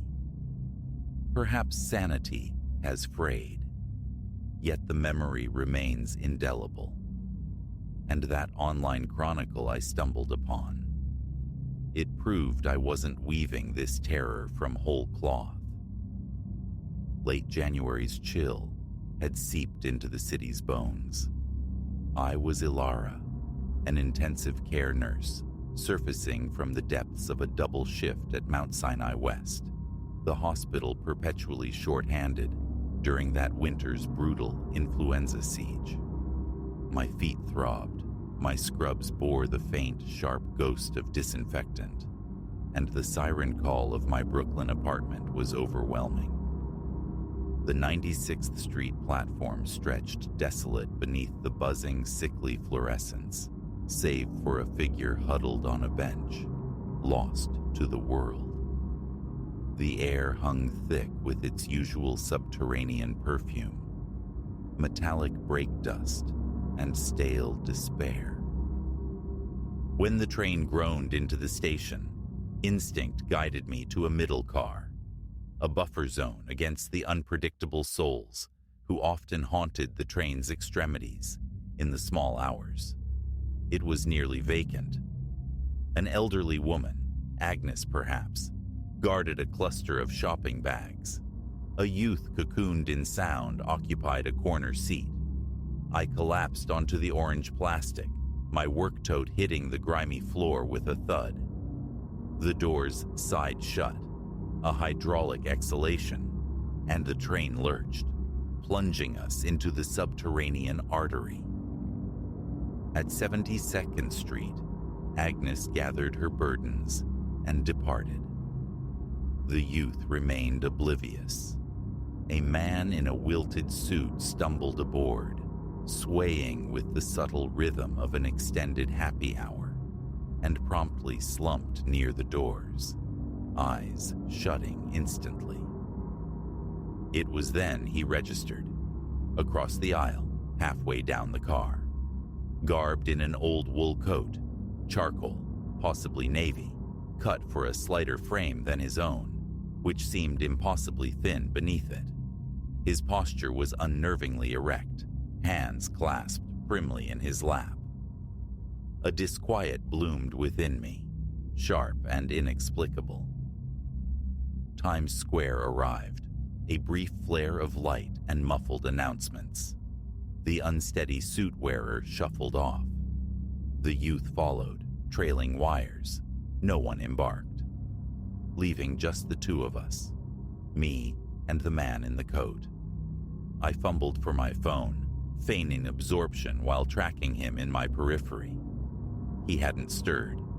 Not a twitch, not a cough, not the slightest adjustment of weight, none of the minute fidgets inherent to being human. Stillness radiated from him, absolute and profound. The unease intensified, tightening its grip. Paranoia. I chided myself. Just another late-night eccentric. Then, my gaze drifted to the window opposite. The tunnel light streaked past in the darkened glass, a hypnotic rush. My own reflection stared back. Exhaustion etched onto my face, the pale blue of my scrubs, the slump of my shoulders. But where the man in the coat should have been mirrored, there was only the reflection of the empty seat behind him, the grimy wall of the car, the streaking tunnel beyond. Nothingness. My pulse hammered against my ribs. I blinked fiercely, rubbed my eyes, willing away the impossible image.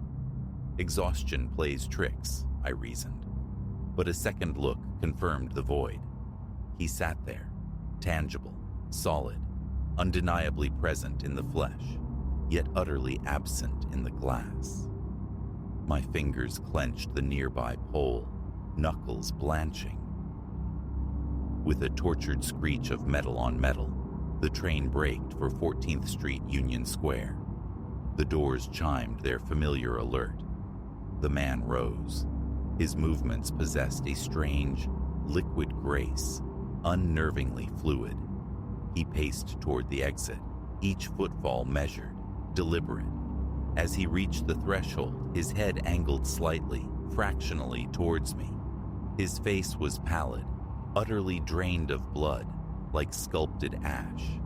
But the eyes, they were abyssal pools of black, featureless voids that swallowed the dim light. A faint, almost imperceptible smile touched his lips. Then he stepped onto the platform and vanished. The doors hissed closed. The train resumed its journey. I remained frozen, a tremor seizing my body, cold perspiration trickling down my spine. I counted the stops to Atlantic Avenue mechanically, barely drawing breath. Emerging into the relative safety of the Brooklyn night, I didn't walk. I ran, the sound of my own frantic footsteps echoing all the way home. The following day, logic reasserted itself. A hallucination, surely, born of sleep deprivation and stress. 14-hour shifts warp perception. For weeks, I avoided the late train, hemorrhaging money on ride shares I couldn't afford. Yet the image lingered. That ashen face, those consuming eyes. Sleep offered little refuge. I'd sometimes jerk awake, heart pounding, the memory as sharp and chilling as the encounter itself.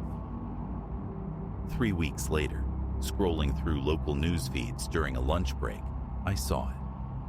A headline on some obscure paranormal investigation blog. The Spectre of the Rails. My hand trembled as I clicked. Usually fodder for ghost hunters and UFO enthusiasts, this felt chillingly specific. The author had meticulously compiled decades of anecdotal evidence, scores of accounts stretching back 50 years, all converging on a singular, terrifying figure. A man in an antiquated coat, materializing on late-night subway lines. No reflection, eyes like pitch, that same unsettling half-smile. My coffee grew cold as I devoured every word. The earliest testimony dated back to 1973. A waitress riding the A train home described his preternatural movements, his bloodless visage. In 1986, a cabbie reported him on the 7 train at 3 a.m. Reports peppered the 90s and 2000s, each echoing the core details with unnerving consistency.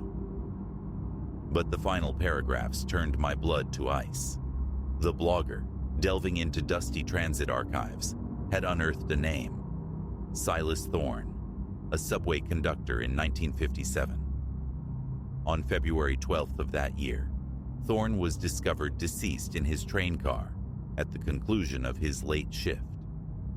Officially, a heart attack. Unofficially, witnesses recalled him arguing heatedly with a passenger shortly before his death. A passenger described as wearing a dark wool coat, never identified. Driven by a morbid compulsion, I plunged into deeper research, trawling digitized newspaper archives. Silas Thorne wasn't an isolated incident. Others surfaced. Passengers, MTA workers, found lifeless in deserted cars or on lonely platforms, often following sightings of a man matching the spectral description. I began compiling a chronology, charting the appearances. Patterns emerged. The prime hours were between 1 and 4 a.m., typically when cars were sparsely populated, always on local routes, never express. Certain stations recurred like grim landmarks: Union Square, 96th Street, Atlantic Avenue. Armed with printouts, I approached the police again. They listened with strained patience before suggesting counseling for occupational stress. Transit officials offered even less solace, though one weary night shift guard conceded, sotto voce, that stories circulated among the crews, refusing to elaborate.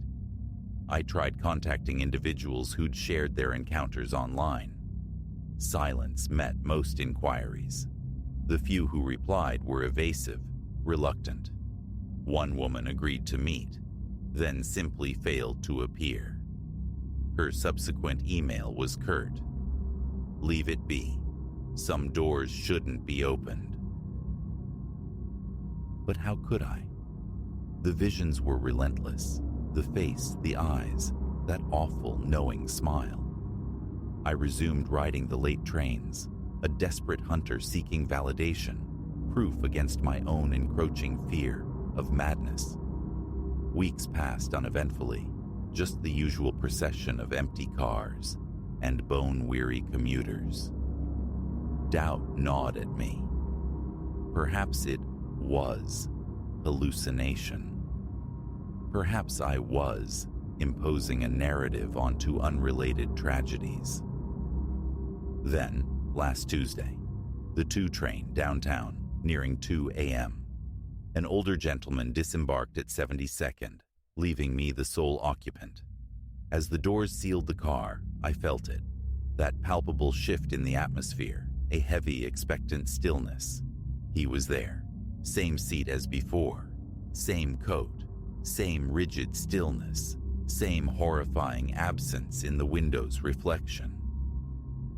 This time, adrenaline surged. My phone came out, camera app launched. My hands shook violently, blurring the screen. He turned his head towards me, a slow, deliberate rotation. Those black voids locked onto my eyes. The smile stretched, wider now, revealing teeth unnaturally white, unnervingly sharp. In that instant, my phone screen went dark. Dead. Despite showing an 80% charge moments before. The overhead lights flickered, sputtered, then stabilized. When they did, he was standing. I fled. No thought of waiting for the next stop. I scrambled through the connecting door into the adjacent car, gasping, heart exploding against my ribs. A pair of teenagers startled at my abrupt entrance. When the train halted at the next station, I peered back through the grimy window between the cars. He was gone. My phone flickered back to life, nonchalant, as if nothing had occurred. That was 3 nights ago. Sleep has become a fraught territory. I see the eyes in the darkness behind my eyelids, the curve of that smile, and other anomalies have begun. Lights in my apartment stutter without cause. Small objects migrate from where I distinctly remember placing them. Last night, I awoke to find damp footprints, faint but undeniable, leading from my locked front door towards my bedroom. The kind of tracks wet shoes might leave after traversing subway puddles. I'm documenting this, broadcasting it however I can, because ignorance is a luxury no one riding these rails late at night can afford. Be warned. If you find yourself on the subway in the dead hours, and you sense that peculiar weight descend upon the air, that unnatural quiet, do not look for its source. Do not try to capture it on your phone. Disembark at the very next station. Destination irrelevant. I'm posting this wherever they haven't yet blocked me. Skeptics dismiss it as fabrication, delusion, an attempt to spawn another urban legend. But my experience was real, and I know, with chilling certainty, that he saw me recognize him. The most terrifying realization isn't the encounters themselves. It struck me this morning, sifting through more archived reports. In nearly every documented fatality linked to sightings of him, the victim had tried to sound an alarm beforehand. They'd posted online, contacted authorities, kept meticulous records, precisely as I am doing now. I write this from a coffee shop near Union Square, nursing a lukewarm drink as closing time approaches. Soon, I will have no choice but to descend once more into the tunnels, to catch the train home. The last train. A certainty settles deep in my marrow. He will be there, waiting. And I fear this time, his parting gesture won't be a mere smile before melting away. So, if this message reaches you, heed the warning. If you ride the late train and that chilling stillness descends, don't look up. Don't meet his gaze. Pray the next platform arrives swiftly. And whatever you value, do not ride the last train alone.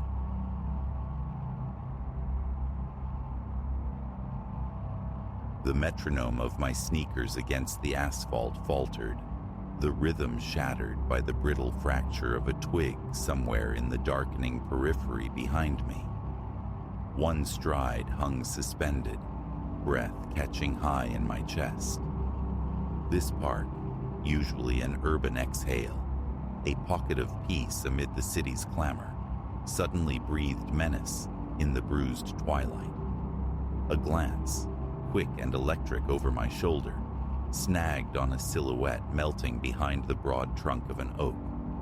Just like that, my habitual evening run twisted into something predatory, a chase where I was no longer the pursuer of distance, but the pursued. My name is Ilara. Never did I imagine this devotion to the simple act of running, the burn in the lungs, the pavement blurring beneath swift feet, would plunge me into the abyss of a single, terror-etched night. Running has always been my anchor. There's a liberation in the cadence, the steady pull and release of air, the world outside the immediate path, dissolving into soft focus. It's solace, it's clarity after the long attrition of office hours. This particular stretch of green, nestled in the city's concrete heart, had become my sanctuary since my arrival 3 years prior. Its arteries, the winding paths, were as familiar as my own skin, from the thronged entrances to the deep, hushed veins within. Evenings usually found me tracing the well-lit, peopled routes, but today's weight pressed heavier. I craved the park's secluded core, its profound quiet, a choice seeded in weariness, soon to blossom into regret. Amber light bled across the lawns as I entered, the sun's descent painting the world in long, skeletal shadows. The usual tapestry of runners, strollers, and late-day wanderers was unraveling, threads pulling back towards home. I drank in the stillness, the cool kiss of the air, and turned onto my chosen trail. Perhaps 2 miles dissolved behind me when the wrongness began. A prickle, subtle at first, like static lifting the fine hairs at my nape, the unmistakable sense of unseen eyes. Paranoia, I chided myself, shaking it off. But then, rounding a curve veiled in deepening shade, I heard them. Footfalls, ghosting my own tempo, yet distinctly separate. My pace instinctively surged, seeking distance, seeking emptiness behind me. The other footsteps matched, quickened. My heart hammered, a frantic drum against my ribs, unrelated now to exertion. Risking another look, a fleeting turn of the head, I registered a shape 50 yards back, mirroring my speed. And then came that definitive snap, the sound that tore through denial and confirmed the fear coiling in my gut. This wasn't coincidence, not just another runner sharing the path. I was being hunted. Panic flared, stark and cold, illuminating my vulnerability. Alone, deep within the park's embrace as dusk bled into night. No witness, no one near enough to hear a cry for help. Fragments of a self-defense course surfaced, keys fisted vulnerable points, the counterintuitive wisdom of shouting fire. But theory dissolved against the immediate threat, the assumption of proximity I didn't dare allow. I broke from the path, plunging into the denser weave of trees, hoping the undergrowth would swallow me, hide me. Branches lashed, unseen whips against my face. My lungs screamed for air as I demanded more from my body than ever before. Behind me, the rustling pursuit, the closing gap. He was gaining. His stride, longer, surer, devoured the space between us. Desperation pivoted my strategy. No deeper into the woods. Instead, a sharp turn, angling back towards the park's more frequented arteries. Light people, safety, if I could just reach them. But he anticipated. As I burst from the tree line onto a wider, graveled way, he materialized, a dark sentinel barring my passage. The last vestiges of daylight sketched him now. Tall, lean, clad entirely in black. A mask erased his features, leaving only the eyes. And it was the eyes that stopped my breath. Glacial, predatory, lit with a hunger that turned my veins to ice. "Nowhere to run now, little rabbit." His voice rasped, a low growl that vibrated down my spine. I retreated, stumbling backward, gaze flicking, searching, a weapon, an escape, trapped. Him before me, a steep, eroded bank plunging to a hidden creek behind. A heartbeat's calculation, then action. I turned, half running, half sliding down the treacherous slope. Reckless, perilous, my only gamble. A curse snapped in the air above as he followed. The creek water shocked, shallow but swift, an icy jolt that paradoxically fueled me, igniting pure survival instinct. I clawed my way up the opposing bank, mud sucking at my feet, sodden clothes, a sudden heavy shroud. Blind flight now, direction irrelevant. Only distance mattered. The park became a labyrinth of shadow and suggestion. Every stirred leaf, every fractured twig, a fresh spike of terror. Time lost meaning.